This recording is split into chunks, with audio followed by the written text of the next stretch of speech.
Good afternoon बच्चों, आज के हम न्यू वीडियो में प्लानिंग पढ़ेंगे। चैप्टर 4 प्लानिंग पढ़ेंगे। ठीक है, तो सबसे पहले हम इसका इंट्रोडक्शन देखते हैं। जितनी भी सभी ऑर्गेनाइजेशन हैं, चाहे वो गवर्नमेंट हो या प्राइवेट बिजनेस हो या छोटा हो या बड़े हो, सबको प्लानिंग की ज़रूरत रहती है। सब प्लानिंग करते हैं। ठीक है, अगर उनका सपना उनको पूरा करना है कि सेल बढ़ाना, प्रॉफिट कमाना, ज़्यादा से ज़्यादा सफलता पाना, प्रत्येक बिजनेसमैन का सपना रहता ना सफलता पाना, ये सब सेल बढ़ाना, प्रॉफिट कमाना, सक्सेस पाना, ये सब रहता है कि ये सोचता है कि वो क्या करे जिसके कारण वो ये सारी की सारी चीज़ें अपनी प्राप्त कर सके, अपना सपना पूरा कर सके। तो इसके लिए उसको क्या करना पड़ता है, उसको सोचना पड़ता है एडवांस में, फ्यूचर में क्या क्या हो सकता है, किन किन चीज़ों की ज़रूरत पड़ सकती है उसको। ठीक है, तो ये पहले से डिसाइड कर लेता है, ये सोच लेता है एडवांस में। वो प्रेडिक्शंस मतलब भविष्यवाणी टाइप की करता है, ताकि मतलब ये नहीं कि इतने लेबर की ज़रूरत पड़ सकती है, इतना कच्चे माल की ज़रूरत पड़ती, क्या क्या चीज़ की फ्यूल की ज़रूरत पड़ सकती है। ठीक है, तो ये सब पहले से प्रेडिक्शन करता है, पहले से सोच लेता ताकि टारगेट अचीव कर सकें। तो इस तरीके से हम कह सकते हैं कि प्लानिंग में डिसाइड किया जाता व्हाट टू डू, क्या करना, हाउ टू डू, कैसे करना, व्हेन टू डू, कब करना। ठीक है, ये क्या सब कहलाता है प्लानिंग। आया समझ में इंट्रोडक्शन। सब जितनी भी ऑर्गेनाइजेशन हो, चाहे गवर्नमेंट हो या प्राइवेट हो या स्मॉल बिजनेस हो, ठीक है, सबको प्लानिंग करने की ज़रूरत रहती है अगर उन्हें अपना सपना पूरा करना है, सेल बढ़ाना, प्रॉफिट कमाना, सफलता पाना। प्रत्येक बिजनेस मैन का ये सपना रहता है, ये पूरा करना है। तो उससे क्या करना, पहले से सोचना पड़ेगा, फ्यूचर के बारे में भविष्यवाणी करनी पड़ेगी, ताकि टारगेट मतलब पहले से प्रेडिक्शन करना पड़ेगा कि क्या क्या चीज़ की ज़रूरत पड़ सकती है ताकि टारगेट उसका पूरा हो सके। ठीक है, अब ये मीनिंग जो है, जो आपको ग्रीन दिख रहा है ना, हाईलाइटेड, ये है मीनिंग। आप कॉपी में भी ये लिखेंगे, बहुत इजी है और मतलब कंप्लीट है, शॉर्ट एंड स्वीट। तो प्लानिंग का मतलब क्या रहता है, थिंकिंग, सोच लेना एडवांस में फ्यूचर के बारे में। What is to be done, क्या करना है, when it is to be done, कब करना है, how it is to be done, कैसे करना, by whom it is to be done, किसके द्वारा करना है। आ गया। तो प्लानिंग की यही डेफिनेशन है। प्लानिंग का मतलब है सोच लिया जाता फ्यूचर के बारे में एडवांस में।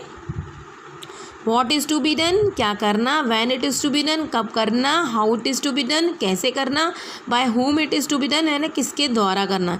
सिंपल शब्दों में एक तरीके से प्लानिंग का ब्रिज बोला गया है। ठीक है, कि ये जैसे पर्सनल प्रेजेंट पोजीशन है, ठीक है, और हमें वहाँ पहुँचना, ये टारगेट अचीव करना। अभी हम कुछ नहीं बना रहे, 100 गुड्स बनाना, तो इस 100 गुड्स बन जाएंगे तब हम यहाँ पहुँच जाएंगे। ठीक है, 100 गुड्स बेचना है हमें, तो हमें क्या क्या करना पड़ेगा, तो वो क्या कहलाएगा प्लानिंग। मतलब सीक्वेंस, जो भी एक्शन लिए जाते हैं। सबसे पहले प्लानिंग में ऑब्जेक्ट तय किया जाता है कि हमें क्या करना है, 100 गुड्स बनाना ही हमारा ऑब्जेक्ट है। ठीक है, फिर हम पहले ऑब्जेक्ट तय कर लिया, फिर उसके बाद हम स्टेप्स डिसाइड करेंगे कि एक्शन, क्या क्या एक्शन लेने हैं ताकि हम ये 100 गुड्स बनाकर बेच सकें। आगे समझ में।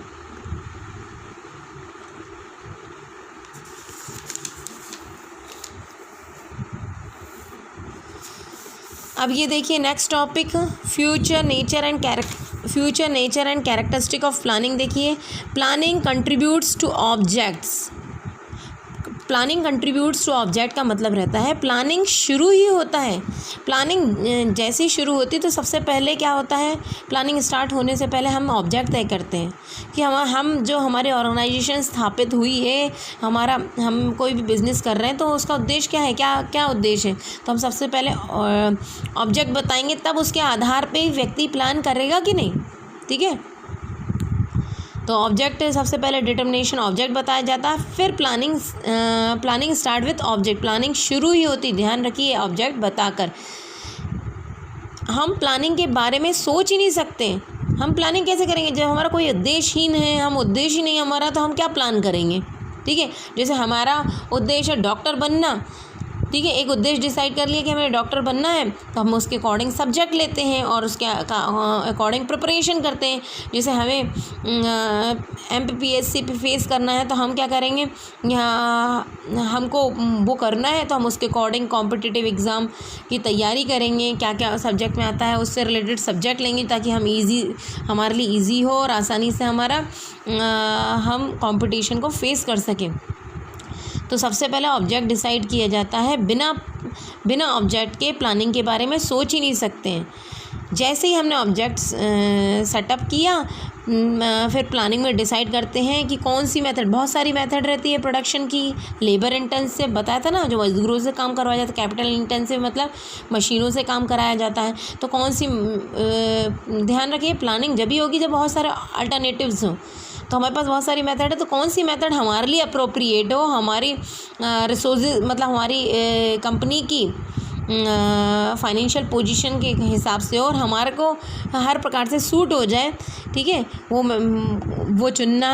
फिर मतलब पहले से डिसाइड करना, फिर प्रोसीजर क्या क्या करेंगे, स्टेप्स लिए जाएंगे ताकि ऑब्जेक्ट अचीव हो जाए। प्लानर जो रहता है, जो प्लानर भी प्लान बनाने वाला भी हेल्प करता है प्लान को चेंज करने में। कभी कभी क्या होता है, जो हमने प्लान बनाया, तो आजकल business environment dynamic in nature है ना, चेंज होते रहता। तो प्लानर जो रहता है हेल्प करता है चेंज करने में प्लान को। वो किसके हिसाब से, अगर हमारा प्लान जो हमने सोच रखा, उद्देश्य को अचीव करने के लिए जो सोच रखा और उस डायरेक्शन में हमारा प्लान नहीं जा रहा है, तो उसमें फेरबदल करके किया जाता है ताकि हमारा उद्देश्य अचीव हो जाए। जैसे ऑर्गेनाइजेशन है, उसका उद्देश्य कितना है कि एक साल के अंदर कितने 1500 वॉशिंग मशीन बनानी है उसे, ठीक है, बनानी है। फिर अगर एक महीने में एक साल में कितने बनाना, 1500 वॉशिंग मशीन। तो एक महीने में कितनी वॉशिंग मशीन बना रहा, 80। तो हमने एक महीने में अगर 80 बना रहा तो 12 मंथ्स में कितना होगा, 80 × 12 यानी 960 वॉशिंग मशीन बनेगी। यानी हमारा ऑब्जेक्ट पूरा नहीं हो रहा है, ठीक है, यानी एक महीने के हिसाब से जो टारगेट है वो एक महीने जो बननी चाहिए उस हिसाब से कम बन रही है, ठीक है। तो हम अपने प्लान में मतलब प्लान में क्या कारण है जिसके कारण ये प्लान में क्या गड़बड़ी है जिसके कारण क्या हो रहा है, कम प्रोडक्शन हो रहा है, एक महीने में जितना होना चाहिए कम प्रोडक्शन हो रहा है। ऐसी कंडीशन में हम क्या करेंगे, प्लान में फेरबदल करेंगे ताकि हमारा प्रोडक्शन 1 मंथ के हिसाब से ज़्यादा हो जाए और हमारा फाइनल रिजल्ट अचीव हो जाए, ठीक है। Planning is primary function of management. Primary मतलब सर्वप्रथम, सबसे पहला फंक्शन है मैनेजमेंट का। प्लानिंग प्राइमरी और फर्स्ट फंक्शन है, क्योंकि हर एक जो मैनेजर रहते हैं वो सबसे पहले क्या करते हैं, प्लान ही करते हैं, ठीक है। कोई भी अदर फंक्शन परफॉर्म नहीं किया जा सकता है, एग्जीक्यूट नहीं किया जा सकता है, ठीक है, प्लानिंग के बगैर। क्योंकि प्लानिंग में ही ऑब्जेक्ट सेटअप किया जाता है, ठीक है। इसलिए जब उद्देश्य ही अगर निर्धारित प्लानिंग में होता है तो फिर बाकी फंक्शन क्या हो सकते हैं, उसके ऊपर डिपेंड ही है ना, उसके बाद ही होंगे ना, ऑब्जेक्ट सेटअप होने के बाद ही, ठीक है। इसलिए इसको प्राइमरी फंक्शन कहा गया है। जैसे ऑर्गेनाइजेशन फंक्शन है, मैनेजर असाइन कर रहा है, अधिकार दे रहा है और जिम्मेदारी दे रहा है एम्प्लॉयज़ को कोई भी काम करने के लिए। तो अधिकार और जिम्मेदारी किसके ऊपर, ऑब्जेक्ट के ऊपर ही डिपेंड करेगी। उस हिसाब से अधिकार दिए जाएंगे, जिम्मेदारी दी जाएगी, ठीक है, एम्प्लॉयज़ को। ऐसे ही अगर स्टाफ को रखना है, मतलब स्टाफ को अपॉइंट, स्टाफिंग प्रोसीजर में एम्प्लॉयज़ को अपॉइंट किया जाता है, तो सबसे पहले ये देखा जाता ना कि उद्देश्य क्या है, उस हिसाब से एम्प्लॉयज़ को अपॉइंट किया जाता है कि कितने एम्प्लॉयज़ अपन को अपॉइंट करना, कौन से प्रकार के एम्प्लॉयज़ अपॉइंट करना है, पढ़े लिखे, कम शिक्षित, जो प्रोडक्शन वर्क में ज़्यादा शिक्षित की ज़रूरत है, अगर ऑफिशियल वर्क के लिए तो ज़्यादा शिक्षित की ज़रूरत होती, ठीक है। ये किसके ऊपर डिपेंड करेगा, ऑब्जेक्ट के ऊपर। तो इसलिए क्या हुआ, बाकी फंक्शन के कंपैरिजन में फर्स्ट फंक्शन है परवेजिव मतलब क्या होता है, प्लानिंग सबको ज़रूरी रहती है, सारे level, top middle lower level हम पढ़ चुके हैं ना। तो टॉप लेवल में भी ज़रूरत रहती है प्लानिंग करने की, मिडिल लेवल में भी और लोअर लेवल में। It is not a function, ये जो कार्य है प्लानिंग का टॉप लेवल तक के मैनेजर तक सीमित नहीं है, बल्कि हर प्रत्येक लेवल के मिडिल लेवल लोअर लेवल के मैनेजर रहते हैं, वो भी प्लानिंग करते हैं। जो बड़ी बड़ी प्लान बनाना है, पॉलिसी बनाना है, ये इससे रिलेटेड जो भी प्लानिंग कौन करता है? Top level manager.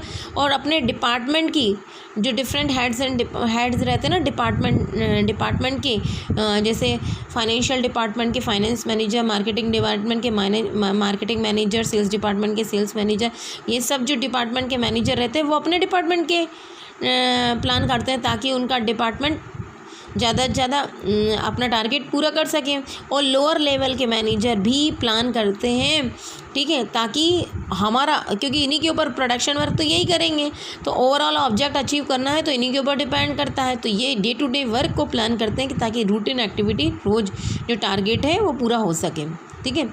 Planning futuristic और फॉरवर्ड लुकिंग, यानी भविष्य को देख के किया जाता है, पास्ट को नहीं।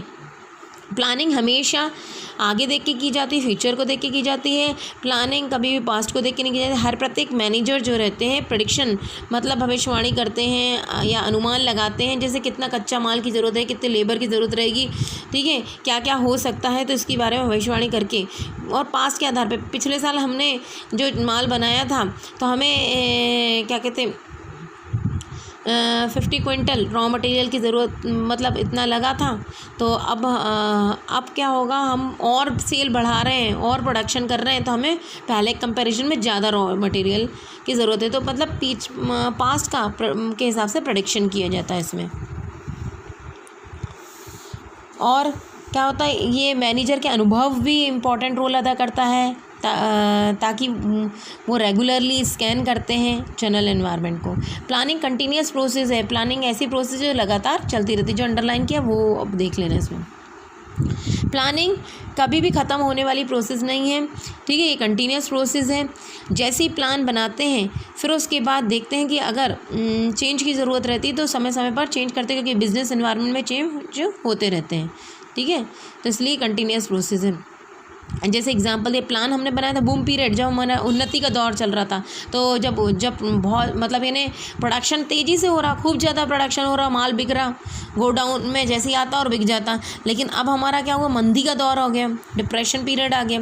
तो ऐसी कंडीशन में क्या होगा, पहले प्लान क्या था, ज़्यादा माल बन रहा था और बिक रहा था, लेकिन अब क्या हुआ, हमारा गोडाउन में माल पड़ा हुआ तो और हम ज़्यादा थोड़ी ना बनाएंगे, नहीं तो क्या होगा, पता चले हमें नुकसान हो जाए।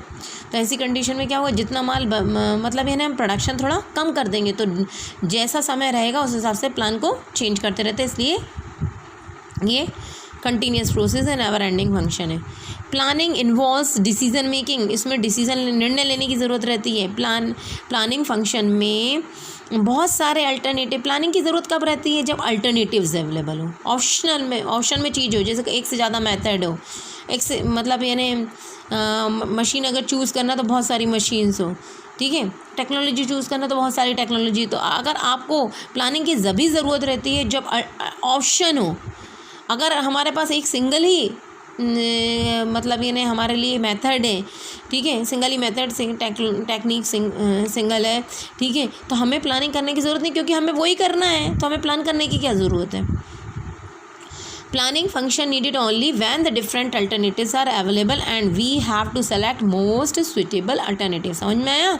प्लानिंग की ज़रूरत जब रहती है जब बहुत सारे अल्टरनेटिव अवेलेबल है और हमें सबसे अपनी ऑर्गेनाइजेशन के हिसाब से जो सबसे उपयुक्त हो वो अल्टरनेटिव चूज़ करना हो, बिना अल्टरनेटिव के, ठीक है। We can not imagine planning in the absence of choice. अगर चॉइस नहीं है तो हम प्लानिंग के बारे में कल्पना ही नहीं कर सकते हैं। सबसे पहले मैनेजर क्या करेगा, पता करेगा कौन कौन से ऑप्शन हैं, फिर सेलेक्ट करेगा जो सबसे अच्छा रहेगा, ठीक है। अगर एक ही ऑप्शन है तो उसको प्लानिंग करने की ज़रूरत ही नहीं। जैसे इंपोर्ट के लिए, अगर इंपोर्ट टेक्नोलॉजी के लिए अगर लाइसेंस हमको करवाना है, सिर्फ स्टेट ट्रेडिंग कॉर्पोरेशन से ही लाइसेंस होता है और कोई ऑप्शन में नहीं है, और तो हमको क्या करने का, प्लानिंग करने की ज़रूरत नहीं, क्योंकि चॉइस ही नहीं है। लेकिन अगर 4 से 5 है इंपोर्ट एजेंसी जो लाइसेंस प्रोवाइड करवाती है, तो ऐसी कंडीशन में हमको जिसकी टर्म्स और कंडीशन सबसे अच्छी लगी वो चीज़ हम काम करवाएंगे। फिर प्लानिंग मेंटल एक्सरसाइज है, मेंटल एक्सरसाइज क्यों बोला गया है? प्लानिंग मतलब यानी मेंटल एक्सरसाइज इसलिए कहा गया है क्योंकि ये जो काम कराया जाता है, प्लानिंग जो बनाई जाती है, उसके लिए हायर लेवल थिंकिंग की ज़रूरत रहती है, ठीक है। और ये जो रहती है, जब ये सोचना, ये किसे ऑपरेशनल मतलब प्रोडक्शन जो एक्टिविटी रहती है ना, उस जो टेलर द्वारा बताई गई उससे डिफरेंट होती है। इसमें अनुमान लगाया जाता है, पहले से प्रेडिक्शंस किया जाता है, भविष्यवाणी की जाती है किसके बारे में? फ्यूचर के बारे में। और फ्यूचर के बारे में किया जाता है स्कैन करके, एनवायरनमेंट को प्रॉपरली स्कैन करके। तो ये सब करने के लिए, एज्यूम करने के लिए, प्रेडिक्शन करने के लिए, स्कैन करने के लिए हायर लेवल थिंकिंग की, इंटेलिजेंसी की ज़रूरत रहती है। सेकेंडली, हमें ऑप्शन, बहुत सारे अल्टरनेटिव हैं, तो उनका पता करने के लिए और जो हमारी ऑर्गेनाइजेशन के लिए सबसे उपयुक्त है उसको सेलेक्ट करने के लिए हायर लेवल थिंकिंग और इंटेलिजेंसी की ज़रूरत रहती है। तो हम कह सकते हैं बिल्कुल कि ये इंटेलेक्चुअल प्रोसेस है। Thank you.